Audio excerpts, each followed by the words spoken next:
Hi, everyone. This is Sarah Ashburn with Attivo Networks. I lead sales and customer success.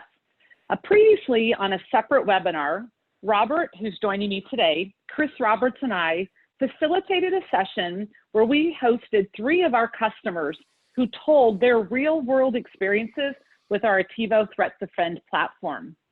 The second part of that webinar, Robert, who leads pre and post sales here at Attivo, shared a sample of detections that our customers have shared with us.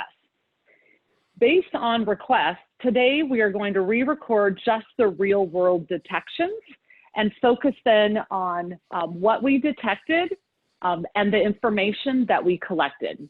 So at this point, I'm really honored to turn the session over to Robert, who will take us through the conversation. Thank you, Sarah. So yes, so today I'm going to spend a bit of time going through real-world alerts that our customers have sent to us. I actually have 7 examples today that I'm going to walk through that all have different categories associated with them. But before I go through that, I just want to establish that our approach to inside the network detection doesn't focus on one particular area. The Attivo approach basically provides a platform where there's an amount of features and functionality available that allow you to roll out detection and deception solutions across any number of components within your security stack and your organization.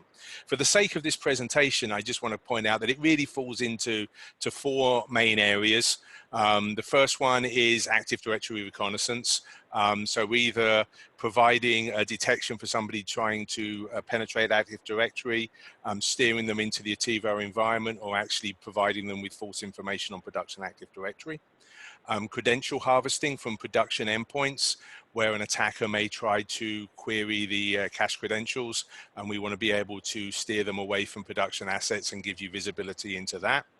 Network-based reconnaissance, where there are exploits or users or insider threats that are either trying to give visibility into the assets or map the assets within the network, or look for vulnerabilities that they can exploit within network assets, servers and workstations, etc. And then finally, man in the middle.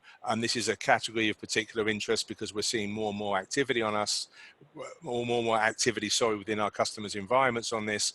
And we have some very specific capabilities with regards to deceiving an attacker on how they go ahead and quietly try to harvest credentials in these scenarios. So with that, let's get into the details of the alerts that we're going to run through today.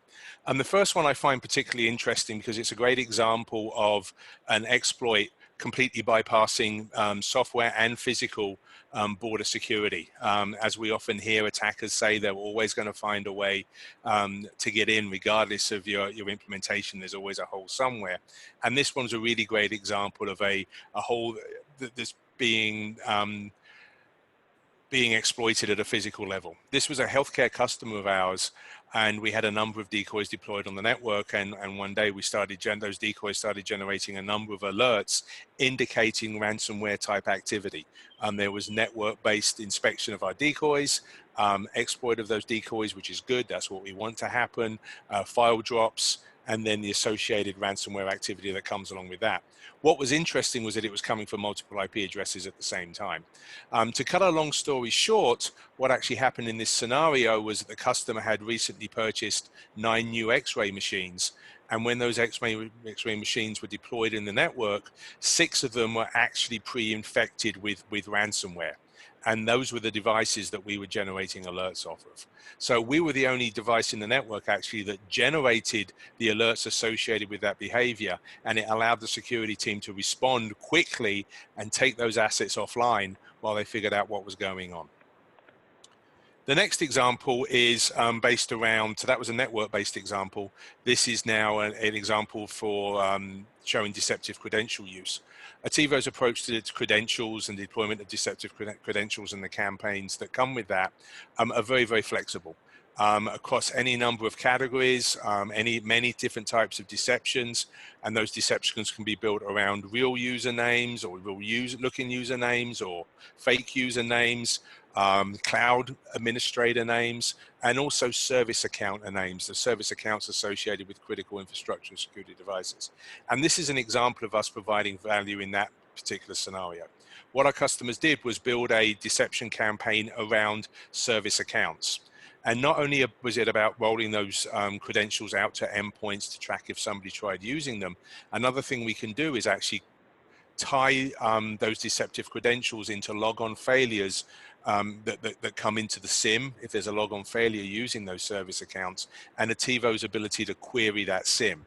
And in this example, what actually happened was one of the service accounts that we were tracking was related to the home VPN routers that this organization had been providing their at-home workers. And what we noticed was a series of logon failures for that service account associated with that device using what would have been the default password when you got that device from the factory. We recognized that by querying the SIM, and because it was tied in with one of our deceptive credential campaigns, we generated a very high-level alert that demands immediate attention. Our solution was the only solution at the time within the customer's environment that indicated that there was something strange going on with these VPN at home routers. And by looking at the alerts, the security team realized that there was a slow and low campaign to query each device individually at these users' homes using the default service account and default password. After further investigation, it was determined that it was actually a nation state that was very low, very carefully going to each one of these devices and attempting to exploit them. And thus, if they had been successful in that, it would have given a backdoor into the network and a backdoor into the whole authentication mechanisms that are tied to that. So because we had a deceptive account tied to that, deceptive credential campaign, tied to that, and we were querying on that, we noticed those logon failures. Where other solutions would basically just go, oh, it's somebody maybe fat fingering it. Because it was tied to a campaign and because it was tied to a critical account, we notified their attention and allowed them to, number one, whitelist against those source IP addresses that were querying the routers, but also allowed them to also then go and audit the rest of the devices that they had provided to their home users and make sure that they were not using the default passwords and that the passwords have been changed in alignment with their policy. I did mention man in the middle being a fairly important scenario for us.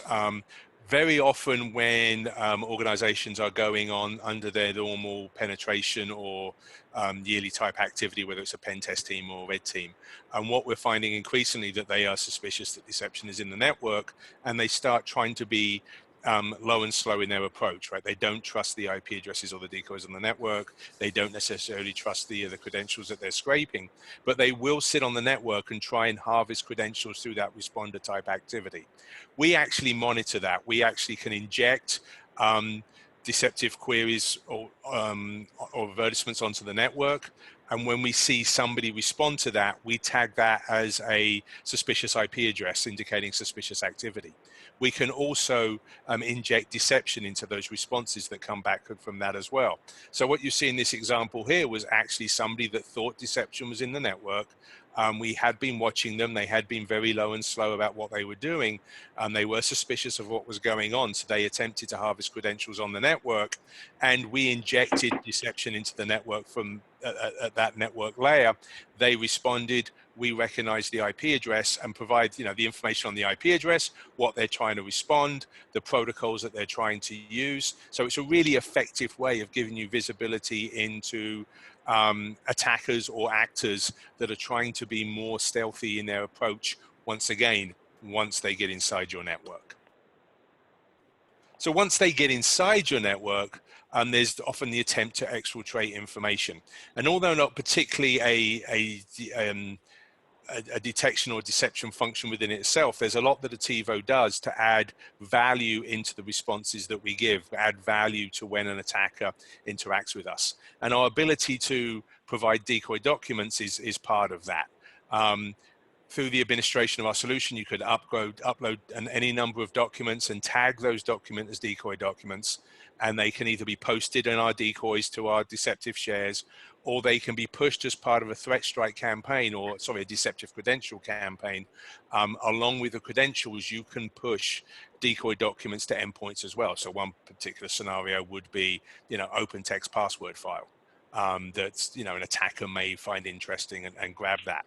Once somebody grabs that, whether it's from the endpoint or from within our decoys, and they open that document, it actually sends a beacon to our management interface, or whether that's opened inside the network, or even if you want outside the network, indicating that somebody opened up a document that was tagged as a decoy document.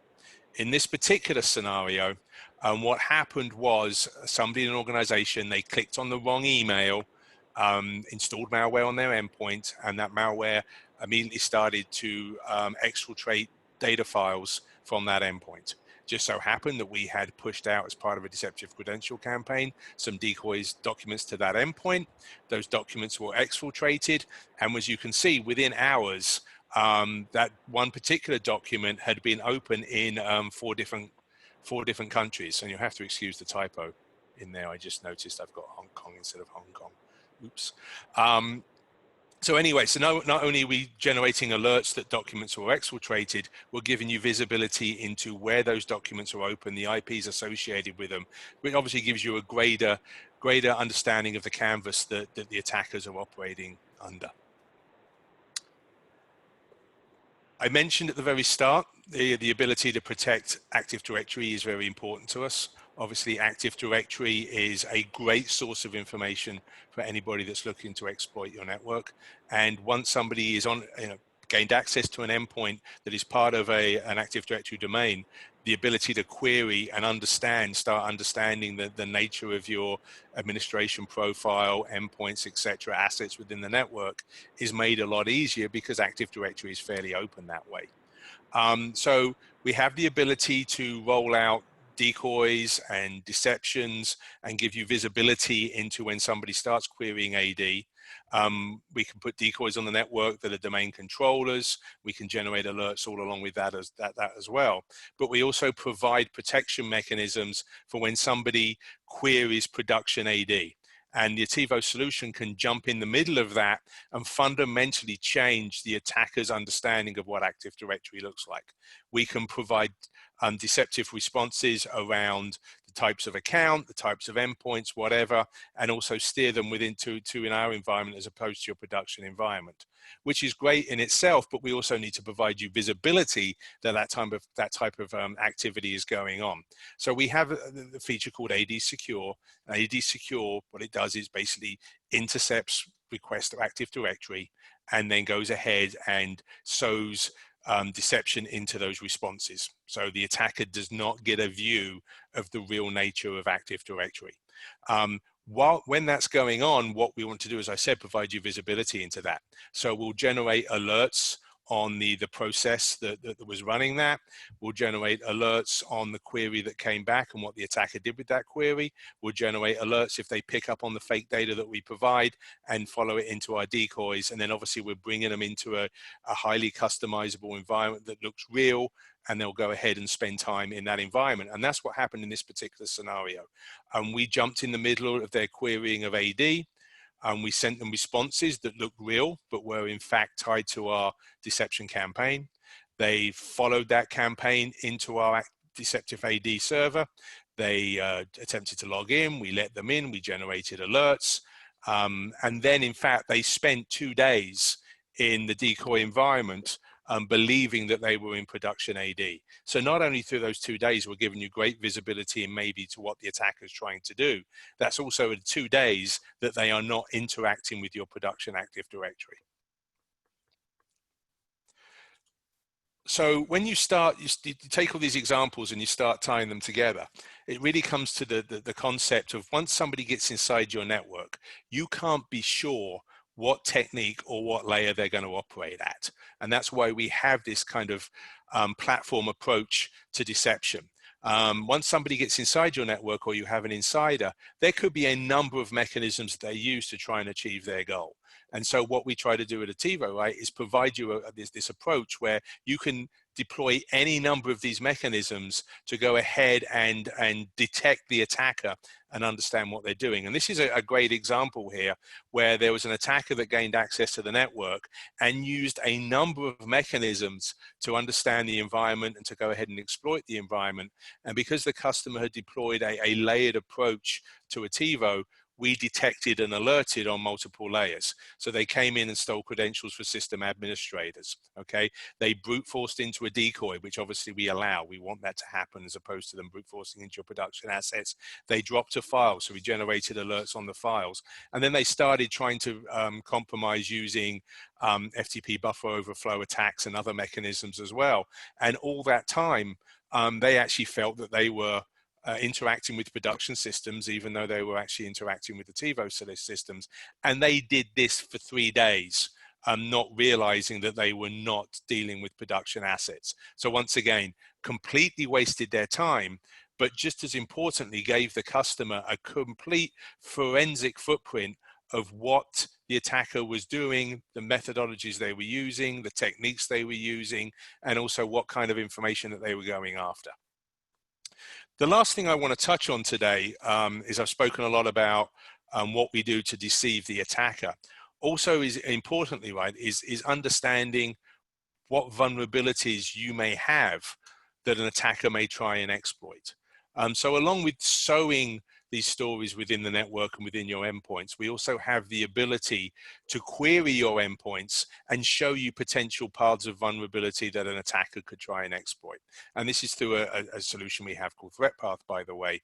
But what ThreatPath does is it'll query your production endpoint, will show you the credentials that are cached, will show you any configuration policies that may not be tracking across all your endpoints. We'll also show you the potential paths that an attacker could take to hop from one endpoint to another within your network, such as, you know, RDP sessions but shared between endpoints, SMP sessions, FTP, SSH, etc. We give you visibility into all of that.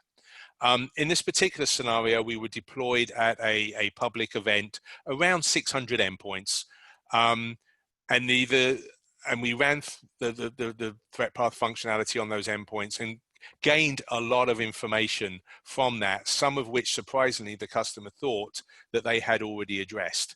One particular example here was out of those 600 endpoints, the local administrator accounts on, I believe, about 480 of them, 500 or so of them, had the same password, which was interesting because the customer believed they'd already implemented another solution that had addressed that. And you know, it drew attention to the fact that they hadn't addressed that yet, and they needed to focus and prioritize on that. That was just one example of what we caught. We also caught Windows firewalls disabled on 180 of those endpoints against policy. Windows Update had not been enabled on 480 of those endpoints. We also reported on web credentials that were actually using the same credentials as their domain admin accounts, which is obviously a major issue for them that we went ahead and addressed. So not only just the ability to roll out deceptions and detect attackers on the network, giving you visibility into the potential paths that they could take is obviously extremely important as well. And Attivo can give you visibility and help you with that. So that's all I had today. So with that, Sarah, back to you. Awesome. Terrific, Robert. Well, thank you so much for walking us through these sample detections. If anybody would like to listen to the recording that we have, the webinar that we did with our customers, you can find it hosted on our website or at Bright Talk, and the title is Customer Experiences in Real World Deception Deployments. So thank you so much for joining us today. We look forward to connecting with you.